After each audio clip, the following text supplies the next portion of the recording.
Oi pessoal, tudo bem com vocês? Eu sou a Daniela, esse daqui é o João Paulo e vamos dar continuidade ao nosso estudo no livro de Lucas. Hoje quem vai trazer pra gente o estudo é o João Paulo. Isso aí, pessoal, tudo bem? Hoje nós vamos falar sobre o Cântico de Maria.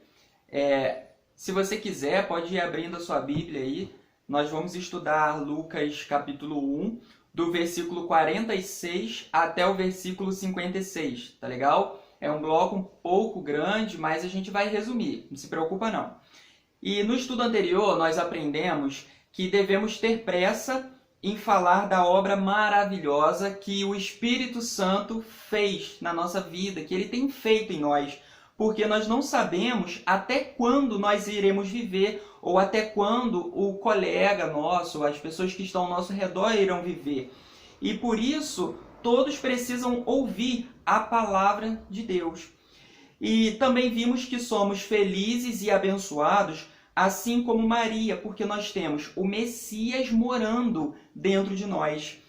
E a grande verdade é que nós não somos dignos da presença de Deus em nós, mas Deus nos torna dignos pelo sangue de Jesus, que foi derramado na cruz. Esse sangue nos permite viver na presença de Deus. Nós percebemos que a felicidade de Maria foi tão grande por ter sido escolhida para gerar o Filho de Deus, que ela louvou a Deus com uma canção. Então, hoje, nós vamos rapidamente analisar essa canção. E se você quiser, pode ficar à vontade para meditar em cada um desses versículos e falar com a gente, se quiser, qual versículo que te chamou mais atenção nesses versículos da oração de Maria, dessa canção que Maria fez. E vamos começar lendo do versículo 46, Lucas 1, do 46 até o 48. Então disse Maria: A minha alma engrandece o Senhor, e o meu espírito se alegrou em Deus, meu Salvador, porque contemplou na humildade da sua serva. Pois desde agora todas as gerações me considerarão bem-aventurada. Maria então começou a sua canção engrandecendo a Deus e expressando a sua alegria pelo que ele tinha feito na vida dela. Nós podemos afirmar que realmente Maria era uma mulher cristã, e porque ela afirmou que Deus era o Salvador dela. Ela já sabia, nesse momento, que o nome do filho dela seria Jesus. E Jesus, nós vimos que significa Salvador ou salvação. Depois disso, Maria ainda continuou falando que ela havia sido contemplada por Deus, mesmo na sua humildade, na sua simplicidade. Ou seja, ela reconheceu que o estado dela era um estado de fragilidade. Ela era frágil. Ela não era merecedora desse favor de Deus. E o texto nos mostra que Maria, então, não era capaz, não seria capaz de salvar ninguém.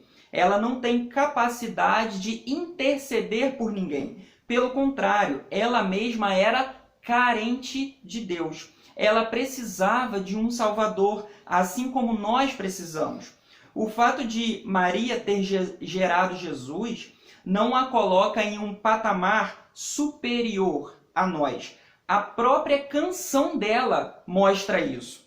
A humildade é uma característica fundamental na vida de todo cristão, não só na vida de Maria. Foi importante para ela, mas é importante na vida de todos nós. Não existe vida cristã sem humildade. Não existe vida cristã sem esse reconhecimento de que nós não somos nada e dependemos de Cristo para tudo. Maria sabia que todas as gerações iriam considerá-la como bem-aventurada, porque ela não era merecedora disso, mas por um outro motivo que ela mesma disse. Versículo 49, acompanha aí. Porque o poderoso me fez grandes coisas, santo é o seu nome. E aqui nós vemos essa explicação. Vemos que Maria claramente dá todo o crédito a Deus pelo que estava acontecendo na vida dela. E aqui nós temos uma aplicação interessante. Quando Deus te der algo que você deseja muito, sempre que Deus te der algo de bom, seja o que for, não pense que Ele te deu simplesmente porque você foi obediente ou porque você mereceu receber. Apenas agradeça a Deus porque Ele escolheu te abençoar. Foi Ele que quis abençoar você, mesmo sabendo que você é um miserável pecador. E então nós não merecemos a bondade de Deus. Deus entregou Jesus para nos salvar e ainda assim Ele nos deu um lar abençoado, Ele te deu família, uma família abençoada, Ele te deu saúde.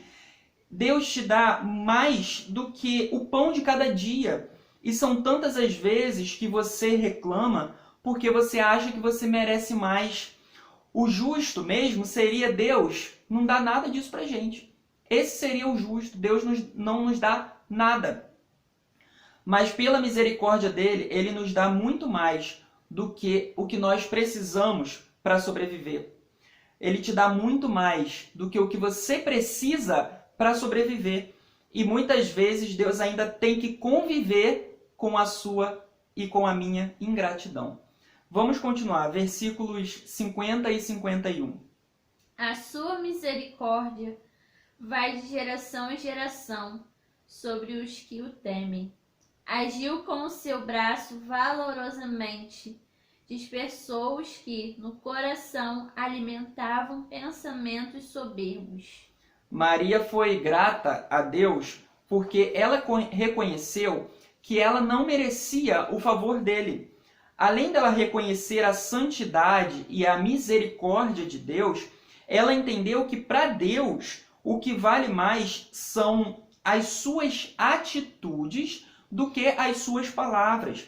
Muitos soberbos, naturalmente, se achavam mais espirituais e mais capazes até do que Maria para receber esse favor de Deus. Mas Deus escolheu Maria. E da mesma forma que Deus escolheu Maria naquela época, agora chegou a sua vez. Agora chegou a nossa vez. Deus escolheu você e eu. Deus nos escolheu para mostrar Jesus para esse mundo, para as pessoas. Deus não está preocupado com o seu status. A preocupação dele não é que você apenas pegue, de repente, um microfone numa igreja para poder pregar. Deus quer que você mostre Jesus para as pessoas que estão próximas a você no seu dia a dia. Você pode até não conseguir influenciar o mundo inteiro. Não tem como você influenciar o mundo inteiro. Muito difícil isso acontecer. Mas o mínimo que você precisa fazer com a ajuda de Deus é influenciar as pessoas que estão ao seu redor. Se no seu convívio social, de repente no seu trabalho ou escola, nos lugares que você convive, se você conversa sobre todos os assuntos e não fala do amor de Deus, qual é a diferença que você está fazendo nesse mundo? Vamos continuar. Versículos 52 e 53. Derribou do seu trono os poderosos e exaltou os humildes. Encheu de bens os famintos e despediu vazios os ricos. Interessante. Maria percebeu que Deus fez tudo ao contrário do que era esperado. Ela percebeu isso. E eu costumo dizer que o reino de Deus é um reino às avessas. Por quê? Ele faz muita coisa ao contrário daquilo que nós esperamos, não é verdade? Deus às vezes faz algo que você não está esperando. Você pede uma coisa e Deus faz outra coisa diferente daquilo que você esperava. E o reino de Deus é um reino, então, às avessas. Por quê? Nós temos exemplos disso, nós sabemos. O menor no reino de Deus, na verdade, é o maior, não é assim? Aquele que quer ser o primeiro precisa fazer o quê? Servir a todos. É assim que acontece no reino de Deus. Enfim, com o cumprimento dessa promessa da vinda do Messias, Deus derribou os poderosos e exaltou os humildes. Algumas pessoas achavam que o Messias iria nascer numa família muito rica e com muita influência no meio dos judeus, era isso que eles esperavam. Mas Deus escolheu uma família simples, porque Ele prefere exaltar os humildes. E aqui vale uma observação. Não adianta você simplesmente ter uma aparência de humildade. Se no seu coração você for soberbo, não adianta, porque Deus não se agrada disso, Ele conhece o seu coração. Então não adianta aparentar uma coisa que você não é de fato. Deus encheu de bens os famintos e despediu vazios os ricos. É o que o texto nos diz. E isso mostra essa forma como Deus age. Para a sociedade, você vale o equivalente aos bens que você possui, não é verdade? E o que importa para o mundo é o dinheiro que você tem, a sua posição social. Mas para Deus, você é aquilo que você de fato é. Você vale aquilo que está dentro de você, aquilo que você é de fato. E então o que importa é se o Espírito Santo habita dentro de você, dentro de mim. É isso que vale, porque Deus olha para nós e Ele vê o Espírito Santo dele em nós. Ele vê o sangue de Cristo, Ele vê Jesus nas nossas vidas. Então é isso que vale para Deus. Os ricos da época de Maria certamente tinham conforto, mas eles não foram escolhidos para criar o Messias prometido. Por isso que o texto diz que eles foram despedidos vazios. Essa é a ideia que o texto nos dá. Agora, vamos ver como ela termina essa canção. Como Maria termina, versículos 54 e 55. Amparou a Israel, seu servo, a fim de lembrar-se da sua misericórdia a favor de Abraão e de sua descendência, para sempre, como prometera aos nossos pais. Maria se recordou, ela lembrou de todas as promessas que Deus havia feito lá no Antigo Testamento. Algumas vezes parece que Deus esqueceu as promessas que Ele fez, porque parece que elas demoram para se cumprir. Mas nós precisamos sempre ter em mente que o tempo de Deus não é o nosso tempo. Maria se lembrou daquela promessa que Deus havia feito a Abraão lá no passado. Ele tinha dito a Abraão, Deus tinha dito a Abraão, que ele seria pai de muitas nações e que nele seriam benditas todas as famílias da terra. Depois chegou o neto de Abraão, que foi Israel, Jacó, que foi chamado de Israel, e Maria lembra que Israel foi amparado por Deus por causa da promessa que tinha sido feita a Abraão. Vocês podem ver que em momento nenhum ela disse que Abraão merecia o favor de Deus. Pelo contrário, ela fala da misericórdia que Deus teve com Abraão. E esse reconhecimento é importante, porque, como eu disse, tudo que aconteceu de bom na nossa vida, tudo que aconteceu e que acontece de bom na nossa vida, é fruto da misericórdia de Deus. Quando nós reconhecemos isso, nós passamos a ser gratos por tudo o que Deus tem feito por nós. E para finalizar, vamos ler o versículo 56. Maria permaneceu cerca de 3 meses com Isabel e voltou para casa. Tudo aqui indica que Maria ficou na casa de Isabel até o nascimento de João Batista. Só alguns comentários por uma questão de curiosidade, né? Tudo indica que Maria conhecia bem a oração de Ana, que tinha sido feita a Deus, que Ana fez uma oração a Deus quando ela engravidou de Samuel. Porque as palavras que Maria usou nessa oração, nessa canção, foram bem parecidas com as palavras usadas por Ana em 1 Samuel, capítulo 2, do versículo 1 até o versículo 10. Você pode ler. Para quem não sabe, Ana era uma mulher estéril e ela orava a Deus constantemente pedindo um filho. E logo depois que Deus atendeu a oração dela de dar um filho, ela fez uma oração. E se vocês lerem depois, vocês vão ver que essa oração é bem parecida com a de Maria. Agora eu quero saber qual parte da oração de Maria que mais tocou no seu coração?